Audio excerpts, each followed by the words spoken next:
अस्सलाम वालेकुम। उम्मीद है कि आप लोग ठीक हैं, खैरियत से हैं। पाकिस्तान में ना जब धूप, सर्दियों वाली जो धूप है, नाल ही माल्टे, और जब हमारा चाइल्डहुड होता था, बचपन होता था, तो असी बाहर डेरियां ते जाते सी, असी उन्होंने ढारी भी कहते सी। अल्लाह जन्नत च घर करे बुजुर्ग। तो उनके साथ वो जो डेरा है तो ढारी है ना, वो पराली पई होंदी सी, और उस पराली पे बैठ कर हुण मैनू अगर उर्दू च कहांगा तो मज़ा भी नहीं आना। गन्ने चुपण का स्वाद आंदा सी ना, कमाल हो जाता सी। और अगर किधरे असी नाल गन्नियां दे नाल कितों माल्टे लभ जाते सन उस दौर दे विच, ते क्या बात है, कमाल। अब मैं बल्कि दुआ कीजिएगा, छोटा भाई मेरा यहीं पे होता है, तो उसका एक ऑपरेशन है, वो अभी ऑपरेशन थिएटर में गए हुए हैं। तो मैंने सोचा चलो कि आप लोगों से मुलाकात का टाइम है, कि क्यों ना आप लोगों से जो मुलाकात है वो हो जाए। तो एक बाहर निकला हूँ, गाड़ी देखी है कहीं खड़ी करने की जगह मिले तो बड़ी खूबसूरत जगह नज़र आई है। मैंने कहा यहाँ बैठ के कॉफ़ी का कप भी पीते हैं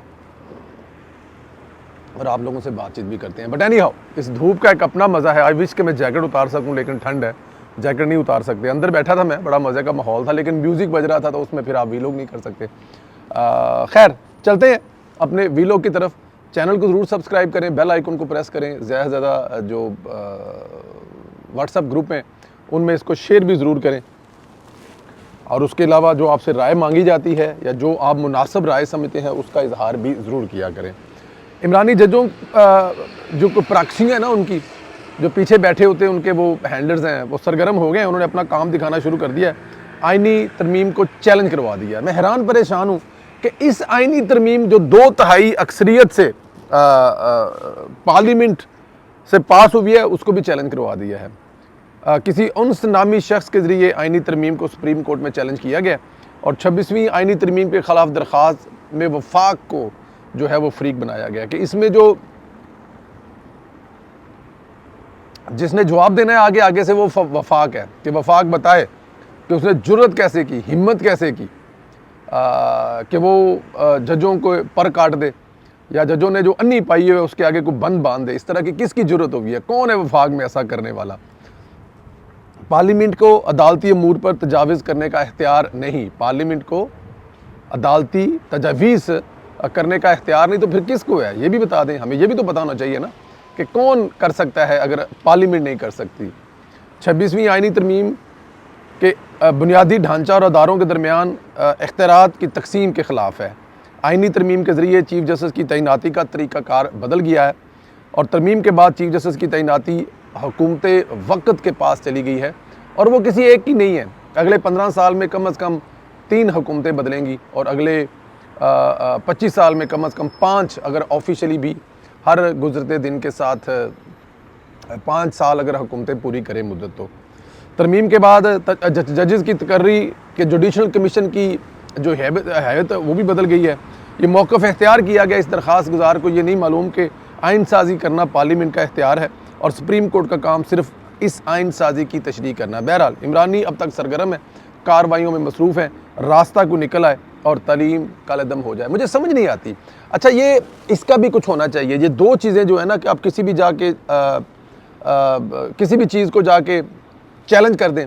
एक तो अगर आप उस चैलेंज में कामयाब ना हों, जैसे कि यूरोप में होता है, इंग्लैंड में होता है, मगरबी ममालिक में होता है, कि जो चैलेंज करने वाला है तमाम का तमाम अखराजात खर्चा जो है वो उस पर डाल दें, तो मेरे ख्याल में ऐसी कोई ज़रूरत नहीं करेगा दोबारा कि अगर ये चैलेंज उसका अगर उसके अगेंस्ट जाता है और उसने जो भी उसने चैलेंज किया है उसके कुछ सबूत या तो वो उसके उल्ट पड़े, तो ये नहीं होगा। दूसरा, ये जो स्टे करने वाला है ना, अभी एक दोस्त से बात हो रही थी, बातों में बात है, तो वो कह रहे थे कि जी हमारे शहर में मॉडल बाज़ार बन रहे थे और वहाँ पे कुछ ओपन मार्केट्स भी होती हैं, तो उन्होंने अदालतों से स्टे लिया हुआ है। बना हुआ मॉडल बाज़ार 1 साल से बर्बाद पड़ा हुआ है, स्टे मिला हुआ है। अब उस स्टे लेने वाले जज को अंदाज़ा है कि वो ये एक आम इंसान को इससे डायरेक्ट फ़ायदा होगा कि इससे कितना नुकसान हो रहा है। बट एनी हाउ, नए चीफ जस्टिस की तैनाती के लिए पार्लिमानी कमेटी का अहम इजलास हो रहा है। मुमकिन है कि फ़ैसला हो जाएगा। पार्लिमानी कमेटी में अहम तरीन पेशरफ्त ये हुई है कि PTI ने बाइकाट कर दिया है। ये हर जमहूरी अमल का बाइकाट करते हैं, आपको अंदाज़ा है, और ये जमहूरी अमल का हिस्सा बनना नहीं चाहते। और आप इसी से अंदाज़ा कर लें कि ये अपने आप को जमहूरी पार्टी कहते हैं, लेकिन किसी भी जमहूरी अमल का हिस्सा नहीं बनते।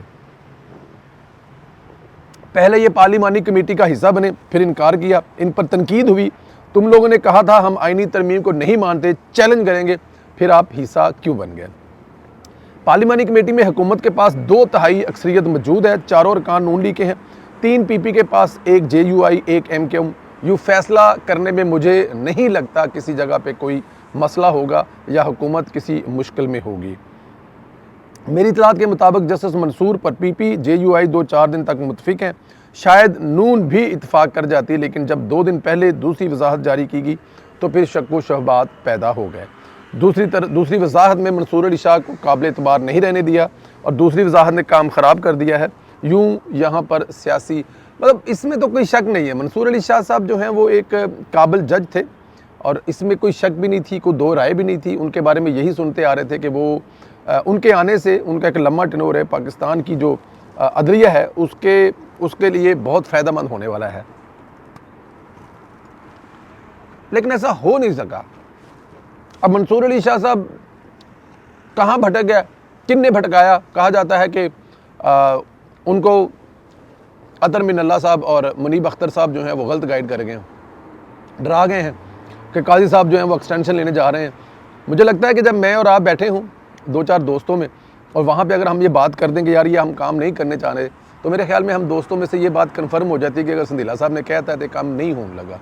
मैं अक्सर भी लोग में बुशरा बीबी का या इमरान खान के वो वाले करतूतों का जिक्र अब नहीं करता। कुछ दोस्तों ने कहा कि संदीला साहब ना करया करो, तो मैंने कोशिश की, मैंने कहा यार मैं वादा करता हूँ नहीं करूँगा, लेकिन कभी किसी जगह पे कोई ऐसी चीज़ हो जाए, आप वो जिसे कहते हैं ना कि आप एक रो में बह हुए कर जाए तो एक और बात है, लेकिन मैं लिख कर कभी कोई ऐसी चीज़ नहीं करूँगा। बात ख़त्म होगी, नहीं करेंगे तो नहीं करेंगे। तो लेकिन मंसूर अली शाह साहब को मेरे ख्याल में किसी जगह पे एतबार ही नहीं आया जस्टिस काजी फायसा पे कि जस्टिस काजी फायसा साहब जो है वो एक्सटेंशन लेने जा रहे हैं। उनको डराया इतना गया है कि वो आज इस नहज पर पहुँच गए। खैर, अंसार बासी साहब लिखते हैं कि चीफ जस्टिस के ओहदे के लिए जस्टिस याह्या अफरीदी हुकूमत की पहली पसंद है, जबकि याह्या अफरीदी के इनकार की सूरत में जस्टिस अमीनुल दीन जो है वो ऑप्शन हो सकते हैं। दी न्यूज़ से खुसूसी बातचीत में वज़ीर-ए-आज़म शहबाज शरीफ ने इसी सवाल पर कहा कि नए चीफ जस्टिस का फैसला खुसूसी पार्लिमानी कमेटी करेगी। वज़ीर-ए-आज़म का कहना है कि वो सदर Asif Ali Zardari, army chief general Asim Munir मुल्क की सियासी और माशी इस्तेहकाम के मामलात पर एक पेज पर हैं। उन्होंने मज़ीद कहा कि आइनी तरमीम सियासी इस्तेहकाम को यकीनी बनाएंगे और ये मुल्क के माशी इस्तेहकाम के लिए ज़रूरी है। मंसूर अली शाह की एक वीडियो भी सामने आई है, वो कहीं से निकल रहे हैं, सहाफ़ी खड़े हैं, इनसे गुफ्तगू करते हुए उन्होंने कहा कि हमारे कंट्रोल में कुछ नहीं, जो मौला चाहेगा वो हो जाएगा। कोशिश तो बहुत हो रही है, लेकिन कहा जा रहा है किसी ताकतवर मुल्क का प्रेशर भी है। अब ये जो ताकतवर मुल्क का प्रेशर है ना, ये खबर आई है कहीं से उड़ती उड़ती कि पिछले दिनों, आप बस इतना इसको ज़हन में रख लें कि मंसूर अली शाह साहब एक तकरीब में स्टेज से उठकर, जो उनके लिए सजाया गया था, किसी दूसरे मुल्क के सफ़ीर के पास आकर बैठ गए थे। वो जुर्रत नहीं कर सके कि इतने बड़े मुल्क का सफ़ीर बैठा हुआ है नीचे सामने में और वो ऊपर बैठे हों। फिर उसके बाद उन्होंने उस मुल्क का दौरा भी किया था। अब आप समझ जाएँ ये किस मुल्क की बात हो रही है। तो हो सकता है ये उसी मुल्क का नाम आ रहा है कि वहाँ पे प्रेशर है कि जस्टिस मंसूर अली शाह को बनाया जाए। अब किस लेवल का प्रेशर है, क्योंकि उस मुल्क से जो प्रेशर आता है वो बड़ा अफोर्ड करना काफ़ी मुश्किल काम होता है, लेकिन अब हमें पता नहीं है वो प्रेशर किस लेवल का है। पहला इस्तीफ़ा आ गया है, एक सेनेटर ने जिसने आइनी तरमीम के हक़ में वोट दिया, इसने अब इस्तीफ़ा दे दिया है। आइनी तरमीम के हक़ में वोट देने वाले BNP के मेंगल के मुनहरफ सेनेटर कासिम रांझू ने सेनेट रुकनीयत से इस्तीफ़ा दिया। सरदार अख्तर मेंगल ने पार्टी पॉलिसी से इनहराफ पर इस्तीफ़ा तलब किया था। हालांकि ये अख्तर मेंगल साहब जो हैं, इन्होंने पार्टी पॉलिसी वाज़िया नहीं की थी, या जिसे कहते हैं कि पहले से वार नहीं किया था अपनी पार्टी को, जिस तरह पाकिस्तान तहरीक इंसाफ ने वार किया था कि कोई भी वोट नहीं देगा, अगर वोट देगा तो उसको इस्तीफ़ा देना पड़ेगा। ऐसा कुछ नहीं कहा था अख्तर मेंगल साहब ने, लेकिन फिर भी उन्होंने जब ये वोट देने के बाद अपनी पार्टी से इस्तीफ़े मांगे तो पहला इस्तीफ़ा आ गया है। इधर PTI इंतशार का शिकार हो गई है, लड़ाई झगड़े उसमें हो रहे हैं, इसमें कोई शक नहीं है। तकसीम जो है वो काफ़ी हद तक जो है नीचे तक चली गई है, मतलब आखिरी हदों तक चली गई है। बताया जा रहा है कि तहरीक इंसाफ का असम्बली में फॉरवर्ड ब्लॉक बन चुका है, बस लीडर का ऐलान होना बाकी है। ये भी बताया जा रहा है कि PTI को अब अगले महाज का सामना खैबर पख्तून में होगा, और वहाँ पर जो है पहले से शोर था, लेकिन जिसे कहते हैं कि वो शोर जो है वो 2 दफ़ा उठा, और गंडापुर साहब ने कभी लाहौर पर और कभी इस्लामाबाद पर चढ़ाई करके उस शोर को काफ़ी हद तक जो है वो कम कर दिया, लेकिन वो शोर ख़त्म नहीं हुआ। गंडापुर नहीं, आज नहीं तो कल उन्होंने जाना ही जाना है, क्योंकि प्रेशर वहाँ पर पीटीआई का इतना है, क्योंकि जो पीटीआई का वर्कर है, पीटीआई का जो एमएनए है, एमपीए है, या कोई भी अहदेदार है जो इमरान खान की मोहब्बत में आखिरी हद तक जाने को तैयार है, उनको फ़र्क नहीं पड़ता, वो आखिरी हद तक जाएंगे, ये कन्फर्म बात है। तो गंडापुर साहब जो हैं वो मेरे ख्याल में उनको लगता है कि अगर खुदा ने उनको ये वज़ीर आला बना दिया तो वो खिदमत करें, और अगर खिदमत नहीं कर सकते तो फिर इमरान खान जो कह रहा है वो करें। अब उन दोनों रास्तों में से एक रास्ता तो चूज़ करना पड़ेगा ना उनको। खैर नहीं हो, एक चीज़ और बड़ी देखी, हमने सुबह सुबह तस्वीरें देखी, मरियम नवाज़ साहिबा जो हैं आज वो खुद उस साइट पर पहुंच गई जहां पर ये अपनी छत और अपना घर के ज़रिए लोग अपना घर बना रहे हैं। वो एक ख़ातून से मिली, वो तस्वीर वायरल हुई, उसमें उनको वो उसकी जो दूसरी किस्त है, पहली किस्त में उसकी जो दीवारें खड़ी हो चुकी थी, अगली किस्त का इंतज़ार कि अगली किस्त मिले, अगली किस्त का चेक मिले, पैसे बैंक में आएँ तो वो अपने घर की छत भी डाल सकें। तो मरियम नवाज़ साहिबा आज जब वहाँ पर पहुँची, उस खातून के पास पहुँची या उन लोगों के पास पहुँची, मुख्तलिफ़ जगहों को विज़िट किया, दौरा किया, तो मेरे ख़्याल में हुक्मरान इसे कहते हैं। हुक्मरान ये होता है, हुक्मरान क्या होता है, माँ ऐसे होती है जिसको अपने बच्चों के घरों की फ़िक्र होती है। हुक्मरान के लिए पूरे का पूरा सूबा उनके बच्चों की मानद होता है कि उनके रहने का, उनके खाने का, पीने का इंतज़ाम किया जाता है। आप देखें महंगाई की लहर में कमी है, मरियम नवाज़ साहिबा उस पर पूरा कंट्रोल रखती हैं। मॉडल बाज़ार हैं, बहुत सारी मार्केट्स हैं जहाँ पे आपको सस्ती चीज़ें मिलती हैं, प्राइस कंट्रोल है। घर जो है वो बनाना बहुत ही मुश्किल है किसी आम इंसान के लिए, लेकिन जब 15 लाख रुपया कर्जा मिल रहा हो, आपके पास 3 मरले का प्लाट हो, तो अगर 15 लाख में आप बेसिक अपना घर खड़ा कर लें, बाकी चीज़ें चलती रहें और उसकी किस्तें भी बड़ी आसान हो और उसमें सूद भी ना हो, तो ये एक मेरे ख्याल में अपने हुक्मरान की तरफ से एक बहुत बड़ा तोहफ़ा है। ये अल्लाह ताला की ज़ात उन्हीं के दिलों में डालता है जिनके दिलों में रहम होता है। मरियम नवाज़ साहिबा जो है वो नवाज़ शरीफ की बेटी हैं। नवाज़ शरीफ साहब भी जब वज़ीर आला थे, हमारी उस वक़्त हम लोग स्कूलों में पढ़ते थे, जुनेजो साहब वज़ीर आज़म और नवाज़ शरीफ वज़ीर आला थे, तो नवाज़ शरीफ साहब भी हमें इसी तरह भागते दौड़ते नज़र आए थे। आज उनकी बेटी के रूप में हम नवाज़ शरीफ को देख रहे हैं कि नवाज़ शरीफ फिर आवाम के पास जाता है, आवाम के घरों तक जाता है और इंसाफ हो या फिर उनका घर हो या फिर उनकी कोई ज़रूरत हो, उनकी दहलीज़ पर पूरा करता है। मरियम नवाज़ साहिबा वेल डन। अल्लाह ताला की ज़ात आपको अपने हिफ्ज़ व अमान में रखे, आपके वालिद का साया आप पर कायम रखे, जो आप काम कर रही हैं इसका अजर आपको दे। आपसे गुजारिश है कि चैनल सब्सक्राइब करें, बेल आइकन को प्रेस करें, जिस भी हिस्से पर कमेंट करना चाहें ज़रूर कमेंट करें।